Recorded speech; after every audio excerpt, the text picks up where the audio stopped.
Oke, Chat. Sebelum mendirikan Immural, lu pernah menjalankan bisnis apa aja? Atau lu pernah kerja di mana? Oke, jadi gue masuk kuliah tahun 2009 dan kemudian lulus tahun 2013. Sebelum gue lulus itu, gue udah ngerjain berbagai bisnis sih sebenarnya, mulai dari food and beverage, kita bikin tas dulu, macam-macam lah. Tapi semua akhirnya tutup dan bangkrut sih. Tutup dan bangkrut ya? Tutup, kehabisan modal, kehabisan operasional, dan akhirnya tutup dan bangkrut. Bahkan sebenarnya kalau ditanya sampai sekarang, gue juga masih ngerjain bisnis lain dan ada yang tutup dan bangkrut juga. Masih struggling ya? Iya. Oke, setelah beberapa bisnis zaman kuliah dulu, lu jatuh bangun. What did you learn about business, man? Bisnis itu sebenarnya menurut gue bukan untuk semua orang. Ini menurut gue personal ya. I like that. Bisnis itu bukan untuk semua orang. Jadi untuk tahu lu cocok bisnis atau enggak, lu cobain. Kalau lu nggak srek, nggak usah lanjutin. Kalau lu srek, baru lu lanjutin. Sesimpel itu aja sih sebenarnya kalau buat gue pribadi ya.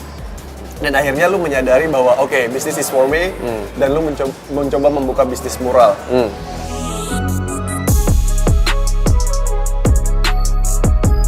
Oke, Chat, ini gue yakin menjadi sebuah masalah bagi banyak kreator di luar sana. Jadi ketika lu waktu itu melakukannya secara komunitas and you did it for free, ada sebuah transisi kan yang terjadi ketika lu oke, ini harus jadi komersil. Iya kan? Ada nggak perasaan-perasaan ragu kayak, emang gue pantas kalau gue minta harga segini? Emang gue pantas kalau gue matok harga segini? Am I worthy enough? Itu kan pertanyaan yang dirasakan oleh semua orang. Did you feel that, man? Oke, jadi kalau buat gue pribadi gimana ya? Namanya bikin bisnis mural tuh perasaan itu ada bahwa gue harusnya pasang pricingnya berapa? Harusnya berapa sih yang orang willing to pay gitu. Iya. Tapi sebenarnya daripada itu yang lebih kena ke gue adalah salah satu fakta kenapa kita ganti format dari komunitas ke perusahaan tuh karena jadi ada ceritanya bahwa salah satu anggota tim gue punya kebutuhan keluarga yang lumayan besar dan akhirnya karena dia nggak bisa memenuhi itu dia keluar dari komunitas itu. Oke. Jadi kayak gue merasa bersalah bahwa we help a lot of people tapi bahkan kita nggak bisa bantu orang.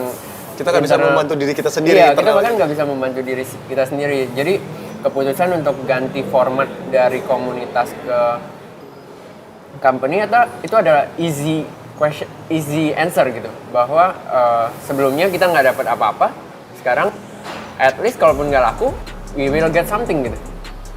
Jadi kendalanya waktu itu adalah customer-nya kan nggak ada, semuanya for free. Iya. Jadi kita benar-benar ngerjain semuanya gratis, bro. Termasuk beli bahan segala macam gitu. Oke, buat para viewers kita yang mungkin masih kayak how do I make it commercial, sementara ini hanya sekedar hobi, masa hobi bisa jadi sesuatu yang menghasilkan dan segala macam, adalah yang tadi lu bilang, sebelum lu membuat orang lain senang dengan hobi lu, sebelum lu membantu orang lain, lu harus memastikan diri lu terbantu.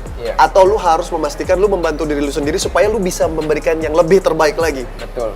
Ya kan, dalam konteks ini memberikan kepada klien. Betul. Lu harus ngejar bola pada akhirnya. Lu harus mengatakan, hey ini adalah apa yang bisa gue berikan dan gue berharap lu bisa menawarkan nilai ini sama gue, kita barter. Betul. Can you do it or not? Ya, if you cannot then we don't do it. As simple as that. Daripada itu baru satu. Gimana kalau beberapa anggota tim gue nggak bisa punya masalah keluarga dan nggak bisa anak istrinya masuk rumah sakit, dia nggak bisa memenuhi kebutuhannya, itu jadi beban makin berat sih buat gue. Jadi akhirnya that's an easy answer for us. Iya. Sikap asertif. Hal apa yang paling besar lu korbankan waktu itu menurut lu? Waktu sih. Jadi kalau kemarin sempat ada heboh-heboh lulusan UI dikasih gaji 8 juta nggak mau terima. Gue tuh lulusan terbaik FISIP UI angkatan gue. Ketika gue dapat offer job dengan gaji yang udah di atas rata-rata anak angkatan gue mengorbankan 8 bulan gue makan nasi goreng, bro, setiap hari.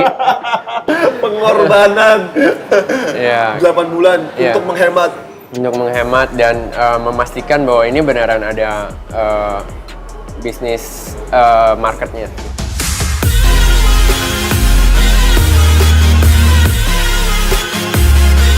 Oke, Chart, gue tertarik nih ketika lu menawarkan,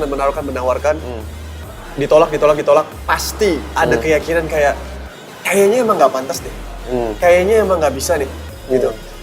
Tapi lu tetap memiliki keyakinan itu, Sob. Gimana caranya memegang keyakinan itu?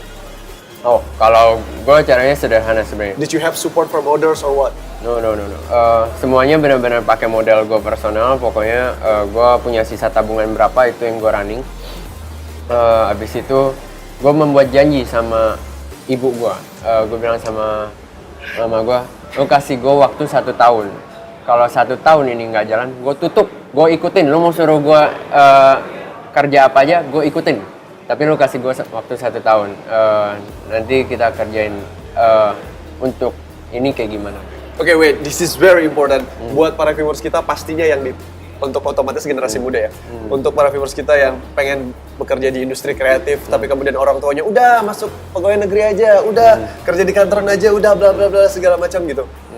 Dan mereka akhirnya mengalami kebingungan, tapi saking bingungnya mereka bahkan nggak ngelakuin apa-apa. Ini adalah tips yang paling penting, bahwa lu bikin perjanjian sama orang tua lu, kasih gua waktu, dan ketika lu tahu lu punya batasan waktu, lu harus mati-matian menggunakan itu ya. Ya, kalau gue sih patokannya udah gampang gini, bisnis itu baru bisa dianggap jalan kalau itu terverifikasi. Kalau dalam 1 tahun ini nggak terverifikasi, berarti ya emang nggak ada marketnya, nggak usah dikerjain. Ngapain gue menghabiskan waktu gue dan mengecewakan banyak orang lain gitu. Iya.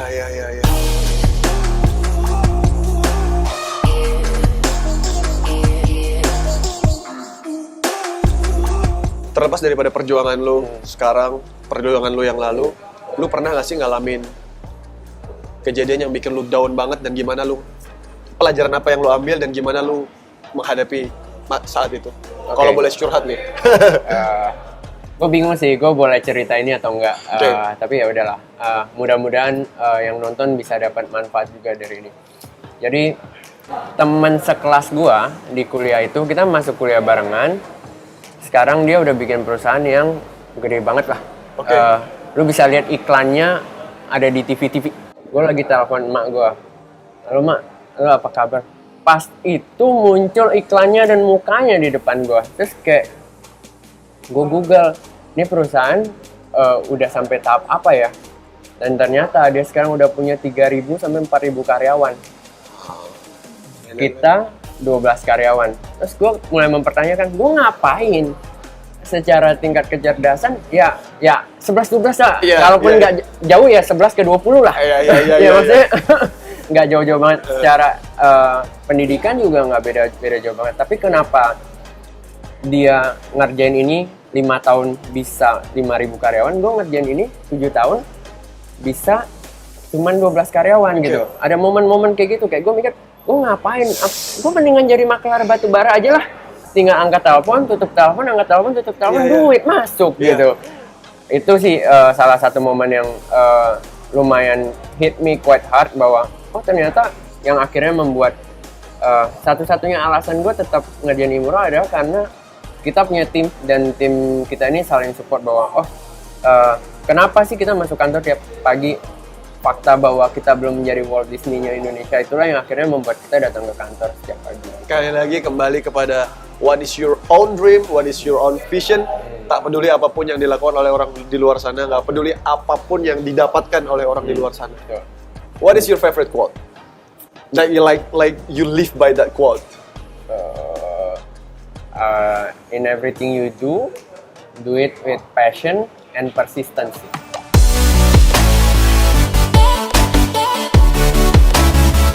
Oke viewers, terima kasih udah menyaksikan obrolan gue dengan Richard. Sampai ketemu di Day episode selanjutnya. Jangan lupa di like, di komen, dan di subscribe channel Super Adventure ID. Dan pastinya nyalain lonceng notifikasinya.